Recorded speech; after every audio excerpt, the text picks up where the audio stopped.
First ever WWE Women's Tag Team Championships, and the 6 teams are revealed. Fire and Desire, the IIconics, Yeah. the Fabulous Glow, Boston Hug Connection, the Riott Squad, Yes. Nia and Tamina. and Nia and Tamina. Alright everyone, welcome to Ring the Bell. This is Diaz. And I'm Lola Star. How's your week? It was good. How's yours? Good. I was just at Disney World. Yeah, I see. And then I came back to my apartment and the heating's all dead. So this room right now is like so cold. Good thing we have Fire and Desire. Oh, yeah, that's really like warming us up. It's really like, keeping me warm. oh, sensation. Ooh, what a week. Very large week.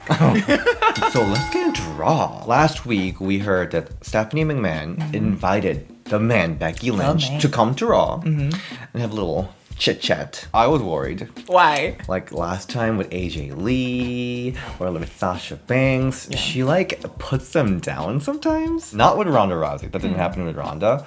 But she like kind of belittles them. And then she always like emasculates all the male superstars that she like involves with. Please don't do that to men. She's like so hot right now, so don't touch her. But I don't think it would work anyway because people love her too much. I loved it from like the first 2 seconds of this segment. When Stephanie was trying to like introduce Becky like already like came out. Like, so, okay, this is not gonna go as the usual Stephanie McMahon situation, right? Yeah. Stephanie did a really good job lifting Becky Lynch up. Like Definitely. she made it seem like a really, really big deal. Everyone wanna watch Ronda Rousey and Becky Lynch. I'm like, yeah, we do. Yeah. So she made this into like a really big deal, which I really liked. With this segment and the Triple H segment, they were like building a lot of layers to the storyline where I'm like just, oh my god, does wrestling have layers of storylines? Like We haven't really had I'm a so lot. not used to it. Yeah. But basically, Becky Lynch starts talking about like, I'm the glitch in your WWE system. Yes. You were imagining a match between Charlotte and Ronda Rousey. Exactly, because She that didn't was say that. that was like the main news for like the longest that Charlotte would headline. So I personally thought that Charlotte was winning Royal Rumble. She was talking to Stephanie about how you want to get me checked because it's all going to be a conspiracy. And you're just going to Exactly. take me down so you can have your planned match to have it at WrestleMania. Yeah. That was really cool. Yes, I love how she like called them out and like she says all the stuff that we're thinking. That's what I like so much about Becky's the man character because it's like she never was a heel because she was doing like all the things that we want to see a face do because the faces are normally just so cookie cutter and then they get, like you said, torn down. They don't ever really get that happy ending. Like, and when it is, it's kind of just like, okay. Last week when she was having this like knee injury thing, I was like, I wasn't sure where they were taking with it. Yeah. And then they brought this like whole conspiracy with Dr. Prison and Yeah. like the authorities gonna take her down. And then Like, Charlotte's just waiting, like, yeah, because I know you guys want me. Like, that was such an interesting layer. Yes. It gave a lot of like Vince McMahon and Steve Austin storyline back in 1997. It was like all just like the authorities trying to take you down and you're like fighting the management and fighting the conspiracies and the authority you know- and all that stuff. It's so cool. normally they're like, the man is trying to keep me down, but in this case, they're trying to keep the man down, and that's like, she's like flipping it. I think Stephanie was playing a little subtle this time. She kind of held back. She was like, yeah, like just see a doctor. That's all I want. It was very like Like, she was trying to be is she like genuine. actually genuine? Yeah. Like wasn't sure. It was very subtle, but Stephanie did kick Becky in her leg. Yes. I don't know where WWE is gonna take direction with this, but I'm hoping Stephanie to like just have a whole heel turn. I could see it like somehow where Ronda ends up becoming the Authorities dog. yeah, kind of like Seth Oh. was. Long story short, I'm just saying maybe that's how like the horsewomen can come in like on both sides because Ronda will have her girls helping to keep Becky down, and then homegrown horsewomen will help maybe. Let's talk about Becky's beatdown to Stephanie McMahon. Yeah, I loved it. Stephanie was just like, okay, well, you left me no choice. You're suspended until you go. And then she just like tossed the mic like that was just going to be it. And Becky let her have it. Yeah. I wish she went a little harder. Maybe she's trying to sell that her knee was hurt because she couldn't do a whole lot. Becky was being escorted out with tons of people, just like walking her out, and Ronda Rousey comes out. She was very heelish. I don't know, like her lines were a lot. She's always a mouthful. I can't ever like really. I guess it's Paul Heyman who writes for her. She's just trying to like spew it all out. She does it. Okay. And she's always like so angry. Some of my favorite lines that she said was like, You need to stop showing up to hear the cheers for your weekly violin recital. so there are a lot of things that she said, but my favorite part at the end I said, Advil. First of all, I did not know what she said for like multiple times.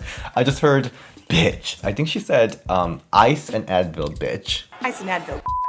Okay. Loved it. So heel. I was not living for Ronda tonight. You didn't like her? Mm-mm. I thought you would have liked her because she talked about our little reference. Want to skin me like one of your rabbits? Come on! So she comes out to the crowd and she's all smiley again. She's like, WWE's not going to book her as heel. She will be booed. I think WWE knows that. Yeah. But they're not going to place Ronda as an evil person. I don't think. Maybe that's why they want Charlotte in it too, because they need somebody to like take the heat or give heat. Yeah. I personally lived, no pun intended, but lived for this live match. It was so ridiculously fast and so savage. When Liv did that Matrix, she just pull. I don't like it at all. Destroyed. No. Oh my god. It was like looking at Mortal Kombat fatality. It was crazy. Look at you putting her over so hard, plugging that Mortal Kombat that she's doing. Oh I yeah. can't. Buy Mortal Kombat with Sonya. Hi. Sonya Blade calling in air support. This is like the same thing that happened with IIconics last time. Dang! He's trying to kill me. But I lived for it. Oh my god, it was like so devastating. Like Liv was just destroyed. I didn't like it one bit because it's like that's so dumb. Like you're supposed to be building the tags right now to be a threat. Every time I see stuff like this, I'm like, they would never do this to Sasha or Bailey. They wouldn't. And it just pisses me off, and then it just makes me not care for the match. They are definitely pick and choosing who they're pushing with tag team division. And they only picked one, so I mean, I think they did a pretty good job pushing Nia and Tamina. I mean, mostly Nia. Naomi and Mandy's going in with some kind of force. Very sad for Liv and her loss. But Ronda. And then after she destroyed Liv, she was like, why does everyone have issue with me? Who else here has a problem with me? Someone do something, huh? just no. Didn't Sarah Logan put up a little fight? It was still quick. Very quick. We can't satisfy everyone. Okay. But That's a real cop-out answer. we can't, I mean, That's a cop-out. They pull out all the stops for certain people. And it's quite a few of them because it's like 5 or 6 women who have not skipped a beat. But everybody else is like just going down, trying to put them over. yeah, I mean, there's a hierarchy in a division. A healthy division needs jobbers. We can't always bring like enhancement talent. They're all in AEW now. So like we need like Wow. it's a division always need jobbers. Yeah, but you're only as strong as your weakest link. True. You're building up tag teams. Why would you bury all of your tags? And then at the last minute, you want to try to act like you care about a few of them. Like, Yes. no, that doesn't make sense. Like, if Natty and Dana are backstage, I mean, they could have took that then. Because they're not doing anything. Why would you do it to the Riott Squad when you just buried them in Rumble? Or at least be fair with it. Like, take turns. Don't just have, like, one Like team. everyone gets buried? No, but I'm saying, like, make it somewhat of a playing field so that it makes sense. Because right now, we all know who's winning. Like, it's so painfully obvious. Who did they just post with the tag titles and then blurred out the other two in the back? Like, what the f***? I mean, you might as well just give it to him. Don't even make it like it's a competition. Just give it to him. Like, It is actually pretty sad that they're making Riott Squad so weak leading up to this match. and they have the numbers at that, so that's what I don't So understand. the other thing a lot of people are talking about is that there might be a match between Ruby Riott and Ronda Rousey at Elimination Chamber because Ruby Riott didn't engage in this match. Which we once again know what's gonna happen. Yeah, that might be a thing, which means that Liv Morgan and Sarah Logan's going to be in the Elimination Chamber match. They only care about Ruby Riott in that team. If they jump in the Elimination Chamber match without Ruby, they're going to take the fall. So let's talk about the backstage segment that you talked about, Natalya and Dana Brooke. What was that about? Honestly, that's me trying to talk to the WWE about the way they're booking these teams. I'm glad somebody new is getting an opportunity. I hope it actually goes somewhere because I feel like they've tried a few times with Dana. Dana, they tried. So don't do that. Don't do that. Because Titus Worldwide was not a try. Okay, that was not a try. Like, They no. tried to do like a breakup storyline, right? She broke up from And then Titus there was, like, Worldwide, and then like there was like a weird tension with Apollo Crews or something like that. It was definitely kind of funny too because it was like a continuation from what happened last week. I'm not only better than Ember, I'm better than you. Whatever happens, if you're having a storyline with Natty, you're in a good hand. She knows how to make a person look amazing. So let's talk about the tag team match between Sasha Banks and Bayley versus Crazy Team, Alicia Fox and Nikki Cross. We all know at this point that Sasha Banks is injured from a Royal Rumble match, and mysteriously she's just dragged out from the backstage. She never got into the ring, and Bayley got a roll-up win, I think. But you know what? Impressive showing from Nikki Cross. I just have nothing to say about this match. I have nothing to say because I don't want everybody to hate me. Okay. This match was just not it. As a Sasha Banks and Bayley fan, it was kind of sad that Sasha Banks couldn't even compete. But once again, pulling out all the stops to make sure they get that win and stay strong. You know, when Billy had a little bit of a neck, she got hurt, yeah. Did we see the IIconics for what was that, 2-3 months? They were just in catering? We're trying to decide the inaugural, the history-making, the first ever WWE Women's Tag Team Championship.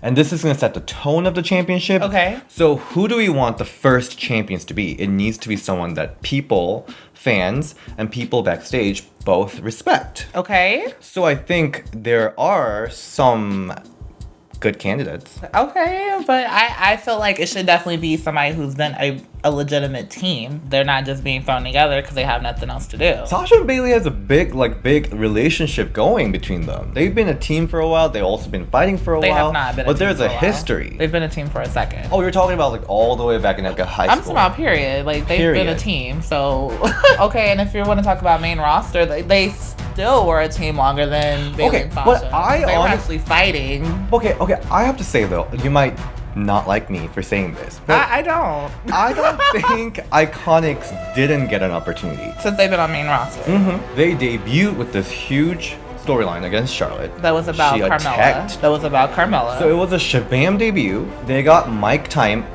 every single week. Who in WWE's women's division has that other than top people? And they got a huge match where they won against the top stars of SmackDown, Asuka and Naomi, at their hometown. That's true, but they got prior to that, they were not on TV that much. They randomly came back and then did that, and they were losing every single match. Yeah. They didn't get to be a Money in the Bank. But Sasha got that. Mm-hmm. But she had a terrible year, though, right? But she got to have spots in the match. She was actually on the card, but she had a terrible 2018. She was at Evolution and had a match and didn't just get thrown out as soon as it started. But also, look at Buddy Murphy, the Australian hero, who had a match at Super Showdown. He stole the entire show. He's still the champion, right?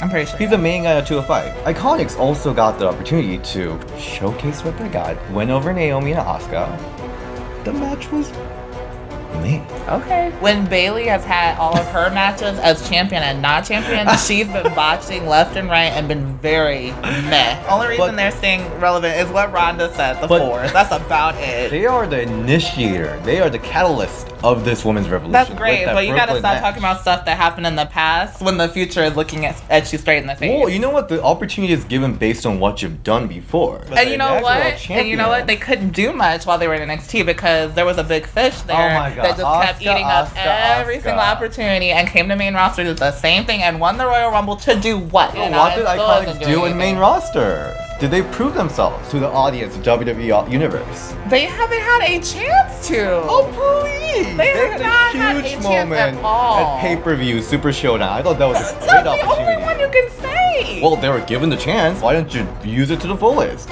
They did. Did they? Did people talk about that match ever? Wow. You know what? Nobody does talk about that match. They were given chances. Sasha and Bayley, when they're given chance to showcase, they wow the fans. I don't think IIconics did the same thing to earn the inaugural women's tag team championship. So we should just give the Four Horsewomen everything. So what you're initially saying is you don't want me, if I was ever blessed enough to be there, you don't think I should get opportunities because the Four Horsewomen have done so much and I don't hold a candle. No. How can anybody ever do it? No, I'm not saying that. I'm saying you're given small opportunities, blow it out of park, and then you move up the chart. I guess. That's how you do it. Okay. And I think Sasha and Bayley worked up from the bottom, and then they're on the top card. It was a lot of work that was put into the Four Horsewomen. It wasn't just the four. I agree. That's another thing too, people. Let's be real. They were definitely given quite a bit of attention so that they could do what they're doing. Not saying that they didn't do it on their own too, but they do. But I think they also have. If they did that for other girls, we'd have more than just 4 horsewomen. Okay, I do not agree with that. Like Alexa and Carmella, they were given chances. And you know why Alexa got where she got? Because she found something that worked for her. Ultimately, all they care about is the same people. I mean, you even just said Ronda is hogging everything on Raw. They are. It's the main card, but the reason that I cannot be mad about Ronda, for example, is that she delivers great matches every time. If Ronda came in with all the attention, got the older opportunity, but she got like horrible match every time, I would have fucking hated her. Her matches a lot. You said it yourself. Do other people don't practice their match? Not for months at a time. She is proving that she belongs there. Is she? Yeah. Well, now I see how you really feel. It's cool. But I agree with you in the sense that I agree with the WWE Women's Tag Team Championship is a lower card title. Eventually, it will be a title where people like IIconics, Riott Squad, they get more opportunities. I just think this is a little special occasion because it is the first inaugural champion. Okay, well, whatever. Just give everything to the horsewoman. That's cool. I feel like I'm going to get attacked. But sure, we're here to be controversial. So let's go to the moment of bliss. She was very flirty. I think she is officially in that sexy area. She's that character. And then she talked about the massive...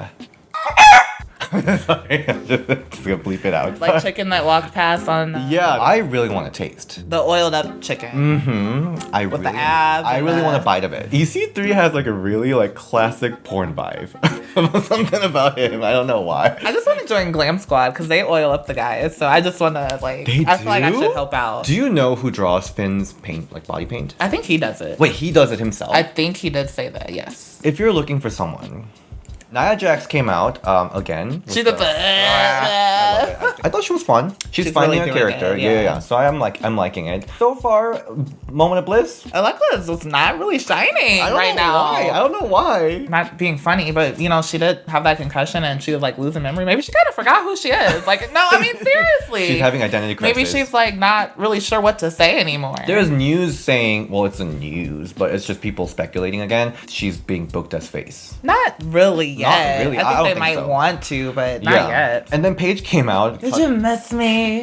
You know what I realized? She came out here, and then she had a backstage segment or something for SmackDown. And she said the same thing. She said the same thing. The trailer that they played, it was the same one from the like month ago or something that we did a reaction video on. So she showed up in person on Raw, and then SmackDown got a taping. I think they filmed it on Raw and then just played it. See, SmackDown is just the stepchild.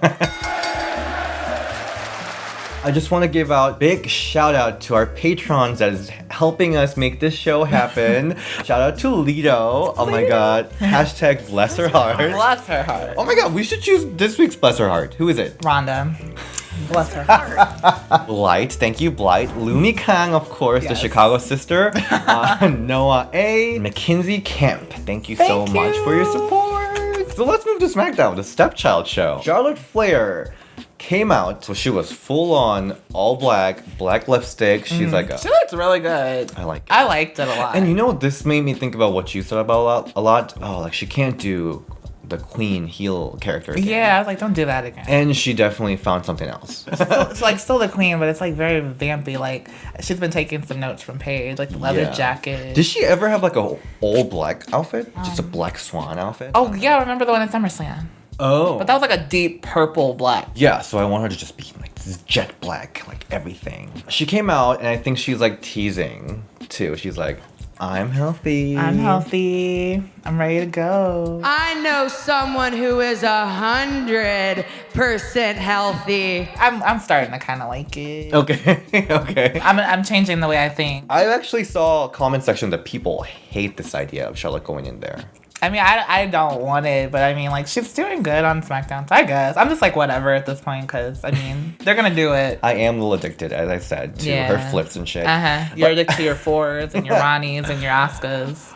I'm a fair reviewer. Sure. Oh my god, my favorite part was that Charlotte was just pointing, and I was like, ugh, they're doing that shit again. All the time, them pointing the freaking, like, WrestleMania But I think she did it too soon, because it was, like, for, like, 5 minutes, then all of a sudden. Yeah, and then she was like, oh. And then Becky Lynch started. It was... I think it was a little long. Yeah. But I like But I still like the setup and like what they were trying to do. Oh my god. And then she's like, come on, help her over the thing. You know, she's hurt. He's like, you're stealing Roman Reigns' entrance and all that stuff. So it's like really fun. They bicker a lot to each other. I like it though, because I think it adds to the story. Because they do have history. They are supposed to be like friends, but the competition got the better of them. So Triple H comes out. Triple H is kind of hot to me. Is it just me? I think it is. That's okay.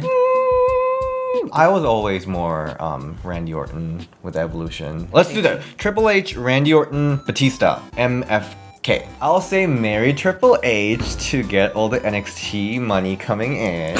Wait, but Batista is a Marvel money. Okay, I'm gonna kill Batista because he's already dusted in Avengers. He's dusted. What do you You know, you didn't watch Avengers? I mean, if you haven't watched Infinity War already, it's fine. You're not gonna watch it anyway. And then I'm gonna the shit out of Randy. Just kidding. Why don't you just marry him so you can him all the time? Marriage is more about just sex. It's all about the money. I'm doing it all wrong, clearly. I guess I'll marry Triple H. Randy, because I heard he's kind of a douche anyway. And then I don't know much about Batista, so I guess bye. So Becky was like, how's Steph? How's Steph? I really liked what he did because at first I was like, where are you going with this? It's like, this is just you trying to avoid everything. I'm like, how? And he's like, because you're a martyr. You came to Raw, you knew it was a suicide mission. I was like, oh, I like the trying to flip it on her. You knew it was a suicide mission. You did this, you did that, because you knew that you could play it up and like, oh, I'm in doctor jail. Oh, they're trying to keep me back. Oh, it's a conspiracy. No, I bet you know what? I bet your knee is perfectly fine. And you know what? He probably said that because it is a word. So they're just kind of like, yeah. And then he twisted it one more time saying that Becky is acting like she's injured by acting like she's not injured because she doesn't want to face Ronda because she doesn't want to get humiliated. That was another freaking layer. Good, yeah. So that was another the layer after layer. This is a big onion. Yeah, it was like a big onion for sure. We love some onions. So much storyline branches they're making. Like, I'm into it. Yeah. So good. And their faces were so close at the end. But like, it was so intense. That would have been cool to have a face off with Roxy. We never had a face off. Roxy. Oh, it was really cool. I think Becky definitely jumped into a different level with this week's segments with Stephanie and Triple H. She's just keep leaping into different levels every week. I think this will make her a legend. Yeah, this is her legendary storyline. The legends in the making. Love it. All right, so let's talk about the triple threat tag team match. Fabulous Glow was announced to be stepping into the match. I like their little segment. It's cute. It is really cute. Yeah. Lana was upset. I love Lana, but sometimes she just does too much. I had your back all in alignment, and then you go pick Carmella, and then Carmella's like, girl, you're big mad, or something like that, she said. And I was like... Fire and Desire, the new name announced. They've been calling themselves that. Oh, really? Yeah, it's been kind of on just Instagram, but I guess it's official now. I love it. And I loved when Mandy Rose was coming out, the whole screen is blurred and Sonya was blurred out. Some of the time it was really funny. I feel like they should make them a kind of tease that they could possibly be lesbian lovers ish, because then that would kind of make sense. That would kind of play into what Sonya really is, so she could relate to it. Even they're best friends, so they probably joke around. They probably joke around anyway. They already made out already. Clearly Mandy is comfortable with it. They're super close. I think they live together too. Oh, okay. Well, they travel together. So basically, I mean, I'm down for another lesbian storyline, but with actual real lesbian this time. Yeah, I think that'd be kind of cool. Worked really well. I want to see some big stuff from Mandy and Sonya. Mandy is killing it. I think Mandy's doing really, really well. And people are reacting very well to her storylines, her sex appeal. In this match, her timing was really cool. And she just picked Naomi up. I was like, I'm like, she's good. She's really good. I agree. She's definitely showing it. And I think Mandy is definitely going into Elimination Chamber pretty strong. I think so too. Yeah, so I really like seeing that. I have to take it back on that one. And then IIconics. They were just there, to be honest, and it kind of made me sad. Okay, it's really sad how WWE is building IIconics, but also the interview that they played. Yeah, that wasn't IIconics as their character. That was their wrestling. That was them. That was Jesse and Cassie. Cassie. Jesse and Cassie. 14 years. Yes. 14 I guess fucking I didn't years. know about their history like that. That was their goal from day one. Not, we don't have anything else to do, so Yeah. let's just get together and take stuff from I know. other people. I really want to see them shine. I do. No, you don't. Believe no, me, you don't. I Because really do. you just said like 5 minutes ago that there's like a hierarchy, and like you nicely said that they suck and that they don't deserve to be champion. I did not say that. That is what you said. I just thought it's a little like different okay. situation because it's the first ever champion that they're crowning. So you need to know your history because there has been champions before. There has been. So IIconics was booked very poorly in this match. They were just like there. So. They're just kind of there. Yeah. I mean, they did do like a few things. They hit their finisher or whatever, but the sick knee from Sydney or whatever. Yeah. So Asuka, she's gone for 2 weeks. She had this huge win against Becky Lynch. It was not a huge win. She made her tap out clean. Who makes Becky Lynch tap out clean? But it wasn't even like a big fight feel match. She was gone for 2 weeks. Who do you want to see Asuka go against? Naomi or Mandy? Sonya does really good with Asuka too. They have great chemistry. Yeah, Sonya and Asuka had some good you know stuff. what? I would actually really like that. Like maybe Naomi and Mandy can do their thing, and then Sonya is like, I'm going for the title. Yeah, I like You that. can bicker with Naomi, but I'm going for that title. Because they're really killing it. And like in the tag match, their chemistry was so there, good. yeah. Like other than the Riott Squad and IIconics, if they were to win, I wouldn't be mad. That was this week's review. You can find me at Nintendo Boy DS. And you can follow me at the Lola Star. All right, bye.